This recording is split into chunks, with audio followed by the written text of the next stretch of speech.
Here's your friendly reminder to please don't ever drive without insurance, because somebody hit me on Sunday on Easter who didn't have insurance, and it's been a nightmare. Okay, now I'm under leash with my new car, so I have to keep full coverage on it. If something happens, I got to get it fixed.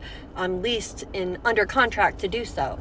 The girl who hit me, she's leased with a newer car under the same thing. She's supposed to keep insurance on her car, but for whatever reason, she didn't pay her insurance. It expired in March. She had 6 months worth. It expired in March, and she hit me. And now we're in this situation. She asked me nicely to get a estimate and just to see if maybe she could pay for it.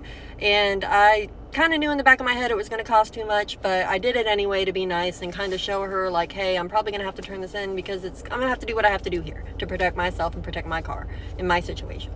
And I was right. It was over $4,100 that they know of.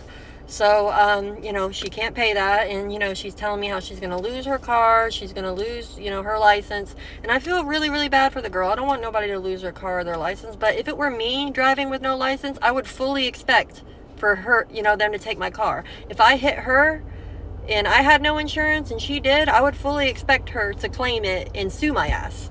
I mean, I'm not suing her. I don't want nothing. I just want my car fixed. And, I don't wish nothing bad on her. But it sucks because it puts good-hearted people like me in a situation to have to do this to somebody that I don't want to do it to.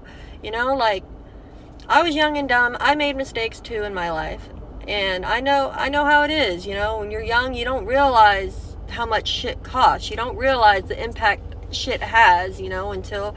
And unfortunately, this girl didn't really learn her lesson because she's still driving without a license. She's still driving without a license. I talked to her the next day, and she said, well, what if I pay my insurance now? I said, the accident already happened. I already got my estimate. I'm not lying for you, boo-boo. And you're asking me to commit a felony.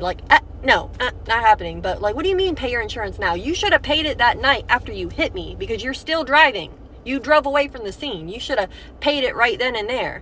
And she told me how she has $2,000 or $3,000, but she don't have enough to fix my car.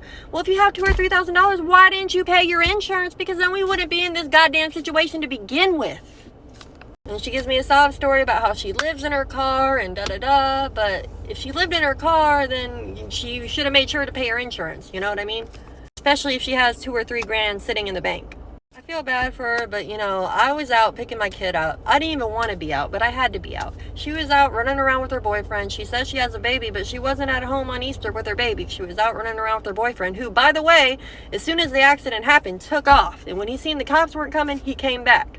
So the whole thing was just sketchy to begin with. She's lucky that I didn't say anything to begin with.